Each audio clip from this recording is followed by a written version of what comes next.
Hey everybody, welcome to English 101 with David Hancock. I am David Hancock, YouTube's English professor, so I'll call myself now. At any rate, in today's video, we're going to talk about uncommon punctuation and how to recognize them and what they are used for. So here's my notes for today. We're going to cover the hyphen, the N dash, N as in the letter N for Nancy, the M dash, M as in the letter M for Mancy, brackets, ellipses, the ampersand, exclamation point, and question marks. These are, I guess question marks are technically common, but they made the uncommon list when I developed this outline 5 years ago. At any rate, this video is a bit overdue. So first up, the hyphen. The hyphen is well, depending on your cell phone, it's going to be in a different location on your screen, but on a standard American QWERTY keyboard, this is where the hyphen key is located. And what it is it's just a single short bar in the middle of the line. So if you've ever taken a handwriting course where you have a solid line on top and a solid line on the bottom and a dashed line in the middle to help you practice the size of your letters, the hyphen goes on that dashed line and it's a short little bar. What the hyphen does is it connects two words. That's its one job. So if you have two words that you have to make compound, then the hyphen is used to join them.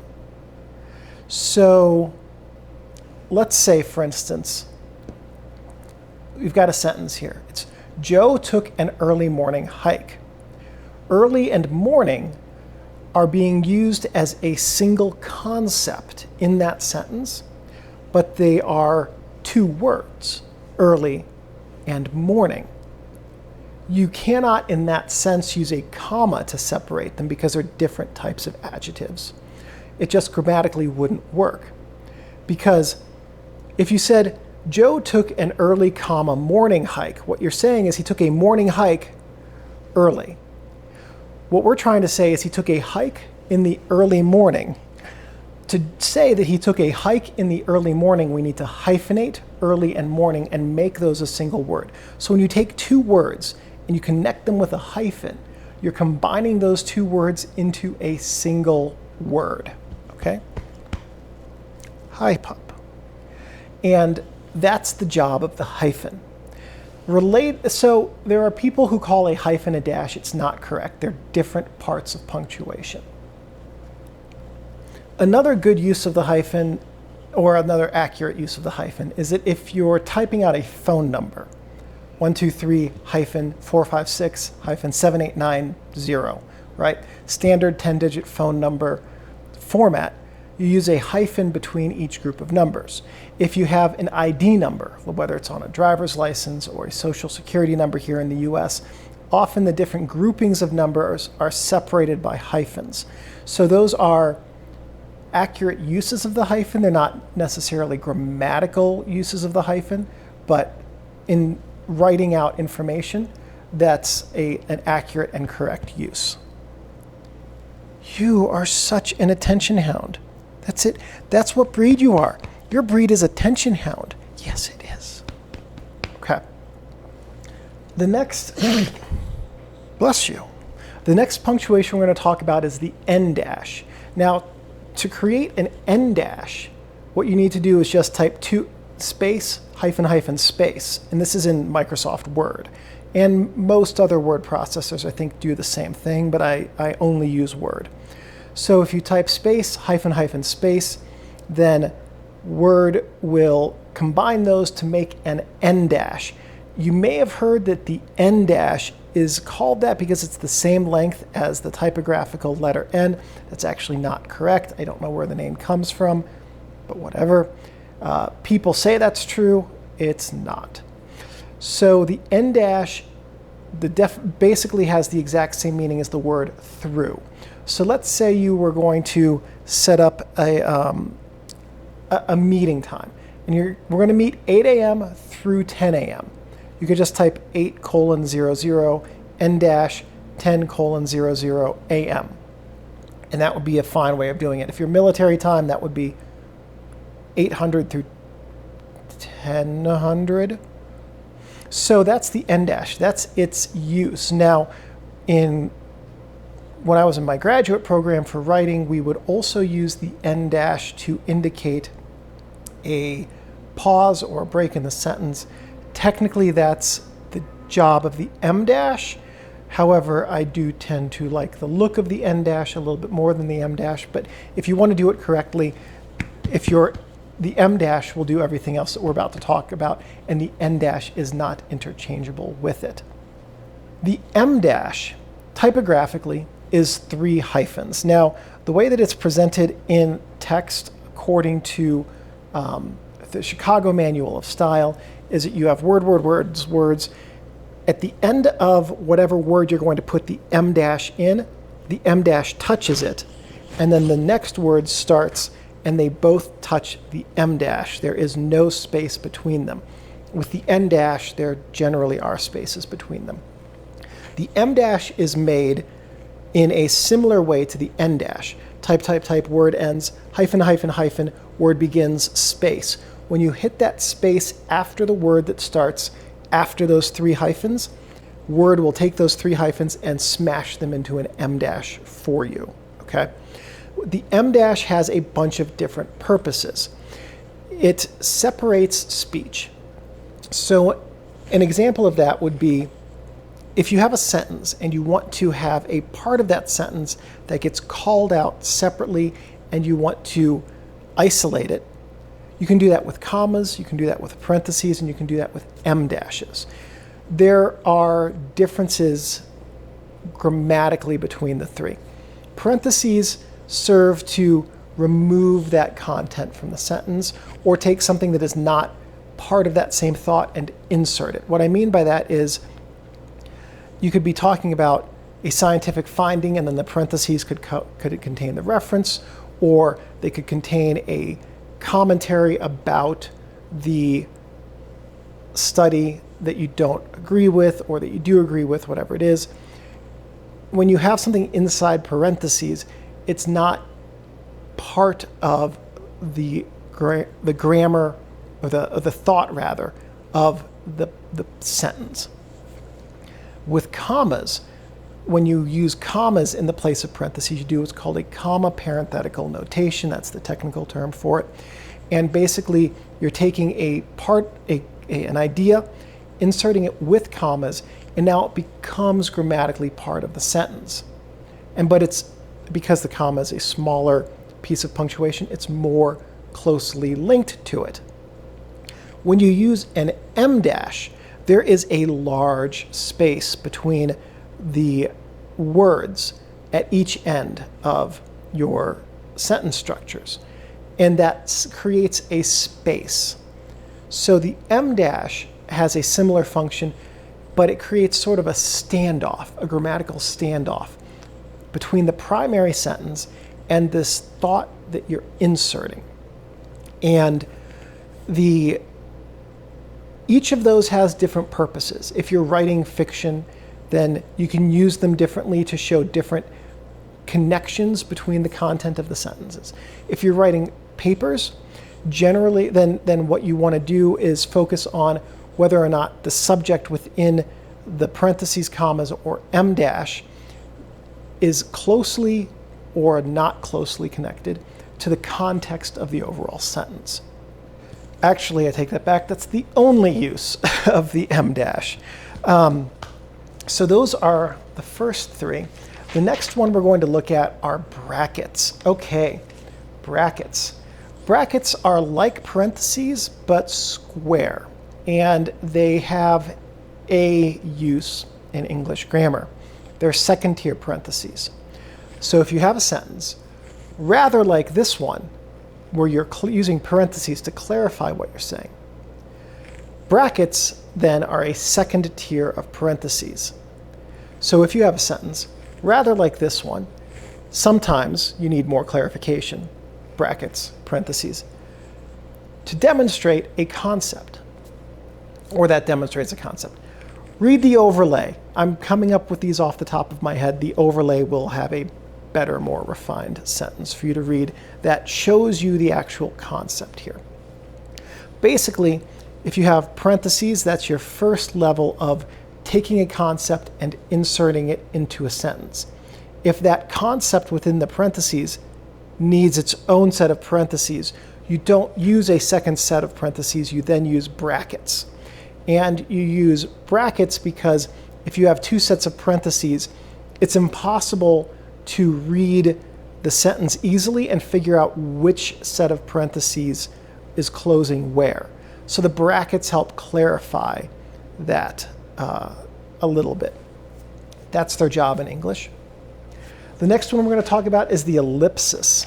Okay, so the ellipsis has a few different uses. They're all generally uncommon. The one that you might be most familiar with, if you've ever played a video game, is that the ellipses are used to represent silence. And that's also okay to use if you're writing fiction. In fact, I've done that in my own writing before. And it used to be that was not okay. In fact, when I was in graduate school, some of the professors I had, and college, in fact, who were older, did not, for any reason, allow that use of the ellipsis. They actually, some of them got mad. But that's changed. And now using the ellipsis inside quotes to represent silence, especially a contemplative silence, is completely okay. The other thing that an ellipsis can do is represent that something has been removed. So if you're citing a source and you're retyping what it is that that source said. So let's say you're working on a paper where you have a quote, and you need part of a quote, but not all of it. There's a sentence that contains too many thoughts. You only need one of them. What you can do is put an ellipsis at each end, front and back, and then just that part of the sentence that you need. Those ellipses indicate I'm taking part of the sentence, not all of it. There's more to it, but this is what I'm focusing on. Likewise, if you're writing an essay and the front of the sentence and the back of the sentence are useful, but the middle of the sentence doesn't help you or doesn't contribute to what you're writing, take that middle part of the sentence, drop it out, replace it with an ellipsis. Keep the first part, ellipsis, back part, inside quotes. The ellipsis again says, there's part of this sentence that's not included here. It exists, but it's not beneficial to what I'm writing. So the ellipsis represents that it's been removed. There are people who will write blah, blah, blah, blah, blah, etc., etc., followed by an ellipsis. That is not a correct use of the ellipsis. If you're going to use etc., firstly, shame on you. Secondly, use a single period. That's all you need to do. Just as a sidebar, etc., what that says grammatically is, I've run out of ideas, but I want you to think I have more. So just as a technique in your writing, never, ever, ever, ever, ever, for any reason, use etc. or etc., period. Just come up with a list, either make it 100% inclusive or end it where you feel it needs to be, and don't use etc. Etc. undermines your writing's credibility. Okay? Or booking through this list, kind of. Ampersand. The ampersand looks like this, and it has one job. It replaces the word and in informal writing. If you see this symbol, it means and. Don't use it in essays. Don't use it in papers. Don't use it in your fiction. If you're writing a text or an informal email to a friend, go for it. If you're writing your resume or an email to a potential employer or your boss, don't use ampersand. It is informal. Just use and. It's only 2 additional characters. It's probably not going to make a big deal. If you're tweeting and you do really need those extra 2 characters, then by all means take out the and put in the ampersand. Okay. Next up, we have the exclamation point. The exclamation point, Pupper, you are an obnoxious dog. Did you know that? You, Steinbeck, are an obnoxious dog. Exclamation point. Yes. So an exclamation point is, as almost all of my writing professors used to say, and what I used to tell my students, the weakest piece of punctuation in the English language. Don't use it. I use it all the time, I know. So an exclamation point, when you are writing, your sentence should convey the emotion that you're trying to convey through the words without using an exclamation point. If you have to use an exclamation point to convey your emotions, then your sentence needs to be deleted and tried again. So using an exclamation point is a sign that in all probability, you need to try to write that sentence over again. For example, I think Ernest Hemingway, in everything that he wrote, used one exclamation point in one book. I think that's what, if I remember that correctly. Exclamation points, I know, are used a lot in online communication, and that's fine. I'll often, when I reply to complimentary comments on my YouTube channels, write "thank you!" exclamation point, because that's the only way to thank you. Period. It's just like, you said something nice, thank you, versus, oh, you said something nice, thank you. So there are, in online communications, informal communications with friends and things like that, uses for the exclamation point that are just fine. If you're writing an essay, a novel, a short story, a poem, something, your resume, a cover letter, a work email, whatever it is, exclamation points, avoid them. Just avoid them like the keyboard does not have a symbol for them. 3 exclamation points in a row, just don't even think about going there. So basically, the exclamation point should be far more uncommon than it is, because what it does is artificially add emotion to a sentence, which is what the words in the sentence should do. Okay. Last piece of uncommon punctuation, I have the question mark. This is actually going to be the most commonly used piece of punctuation on this list, but it's on this list like the ellipses and the ampersand and the brackets because it has exactly one use. And if you notice, most of the items on this list have one or very few uses. The question mark is used to indicate that a sentence was a question. How do you use the question mark? Exactly like this, by writing a sentence that is a question and ending it with a question mark. Now, if you write let's take a look at 2 samples. How do you use a question mark, period, versus how do you use a question mark, question mark? In the first sample, it's not really a question. It's written like a question. It might be rhetorical, might be sarcastic, might be the title of a chapter in a grammar book. In the second, because it has the question mark, it is actually a question. So the question mark indicates grammatically that what I am writing is a question. You could also use it to say, somebody tells you about something, and you say, and you write back, please explain, question mark. That indicates that you're asking a question for more explanation. That's informal. I wouldn't use that in an essay or a work letter or something like that, but you can get away with that when you're talking to friends. So the question mark has one job, which is to indicate that what you're writing is a genuine question and that it is a request for additional information. That's it, and that's how you use it. And that's it. 8 uncommon pieces of punctuation. And one dog who cannot get enough affection for the life of him. Can you, pup? No, you can't. So that was today's video. I hope it was helpful. I'll see you in the next video, which is going to be rare punctuation.